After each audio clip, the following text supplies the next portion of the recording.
ام المؤمنین حضرت حفصہ رضی اللہ تعالی عنہ بنت عمر فاروق بنت خطاب والدہ حضرت زینب بن مظعون تھی۔ حضرت حفصہ رضی اللہ تعالی عنہ بعثت نبوی سے 5 سال قبل پیدا ہوئی۔ آپ کا پہلا نکاح حضرت خنیس بن حذاقہ بن قیس بن عدی سے ہوا جو بنی سہم سے تھے۔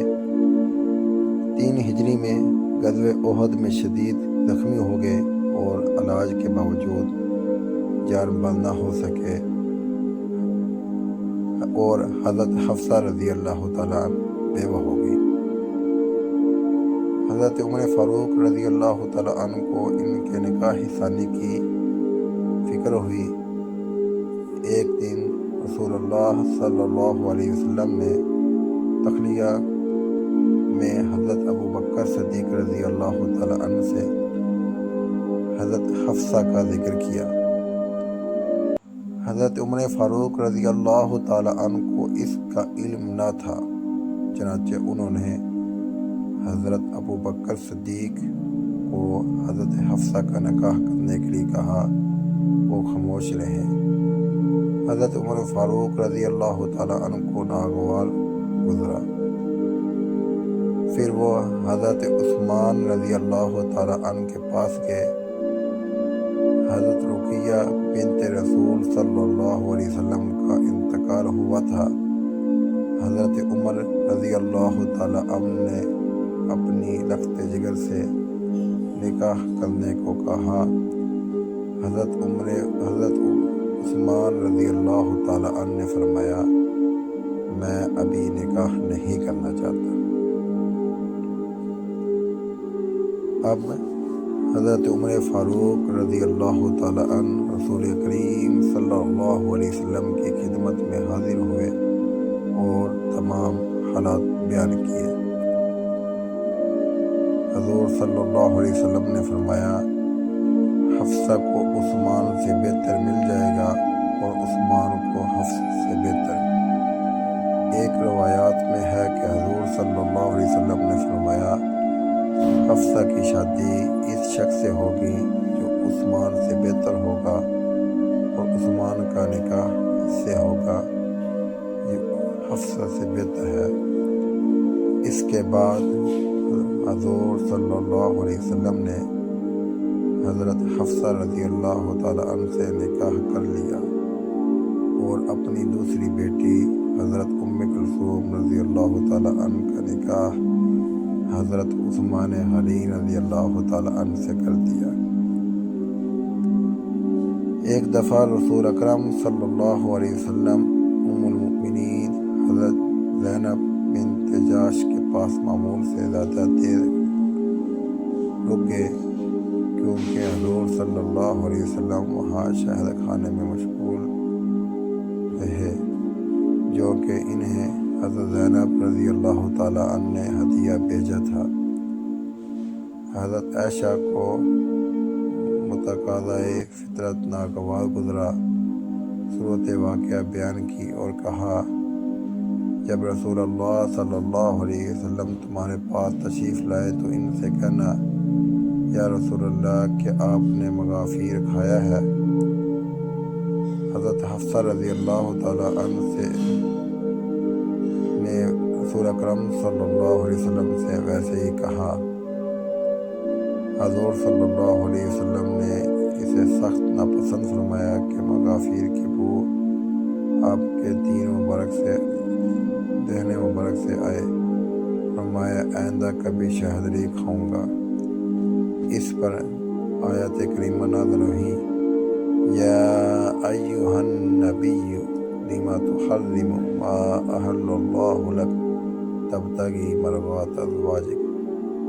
بعض ارباب سیرت آیت اذ اصر النبی الی بعض ازواجہ حدیثا کی تفسیر کرتے ہوئے لکھتے ہیں کہ حضور صلی اللہ علیہ وسلم نے حضرت حفصہ سے کوئی راز کی بات کہی اور وہ انہوں نے فاش کر دی۔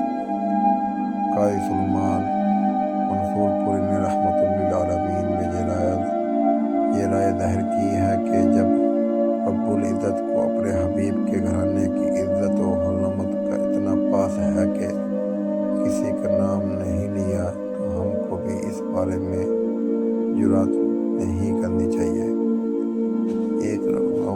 معلوم ہوتا ہے کہ حضرت حفصہ کی مزاج میں اس قدر تیزی تھی اور وہ کبھی کبھار رسول اللہ صلی اللہ علیہ وسلم کو بھی بے باکی سے جواب دیتی تھی۔ ایک دن ان کے پدر محترم حضرت عمر فاروق رضی اللہ تعالیٰ عنہ کو معلوم ہوا تو انہوں نے حضرت حفصہ رضی اللہ تعالیٰ عنہ سے پوچھا، میں نے سنا ہے کہ تم رسول اکرم صلی اللہ علیہ وسلم کو برابر کا جواب دیتی ہو، کیا یہ ٹھیک ہے؟ حضرت حفصہ رضی اللہ تعالیٰ عنہ نے جواب دیا، بے شک میں ایسا کرتی ہوں۔ حضرت عمر فاروق رضی اللہ تعالیٰ عنہ نے ان سے فرمایا، بیٹی خبردار، میں تمہیں خدا کے عذاب سے ڈراتا ہوں، میں تم اس خاتون حضرت عائشہ رضی اللہ تعالیٰ عنہ کی رئیس نہ کرو، جس کو رسول اللہ صلی اللہ علیہ وسلم کی محبت کی وجہ سے اپنے حسن پر ناز ہے۔ حضرت حفصہ رسول کریم صلی اللہ علیہ وسلم سے ہر قسم کے مسائل پوچھنے میں بھی بے باک تھی۔ ایک دفعہ حضور صلی اللہ علیہ وسلم نے فرمایا، اصحاب بدر و حدیبہ جہنم میں داخل نہ ہوں گے۔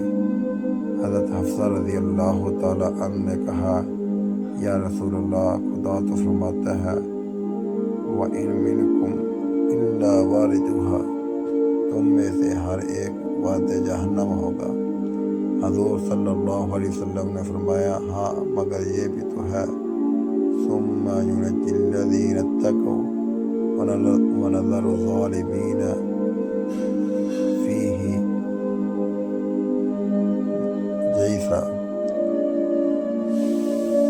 پھر ہم پرہیزگاروں کو نجات دیں گے جثیّا، اور ظالموں کو اس میدانوں کے بل گرا ہوا چھوڑ دیں گے۔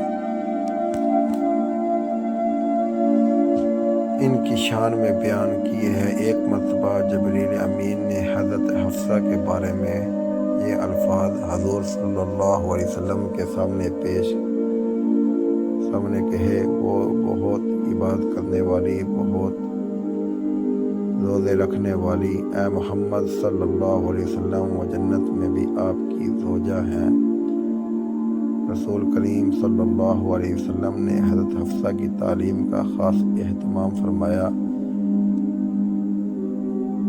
حضور صلی اللہ علیہ وسلم کے ارشاد کے مطابق حضرت شفا بنت عبداللہ عدویہ کو ان کو لکھنا سکھایا۔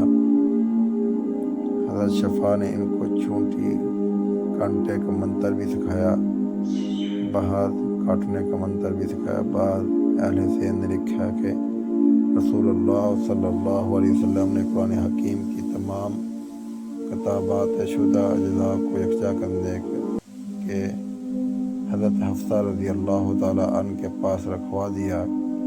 یہ اجزاء حضور اکرم صلی اللہ علیہ وسلم کی وفات کے بعد تا زندگی ان کے پاس رہے۔ یہ عظیم الشان شرف تھا جو حضرت حفصہ رضی اللہ تعالیٰ عنہ کو حاصل ہوا۔ حضرت حفصہ رضی اللہ تعالیٰ عنہ دجال کے شر سے بہت ڈرتی تھیں۔ مدینہ میں ایک شخص ابن سیاد تھا، اس میں دجال کی بعض علامات پائی جاتی تھیں۔ ایک دن حضرت عبداللہ بن عمر رضی اللہ تعالیٰ عنہ کو راستے میں مل گیا، انہوں نے اس کی بعض حرکتوں پر اظہار نفرت کیا۔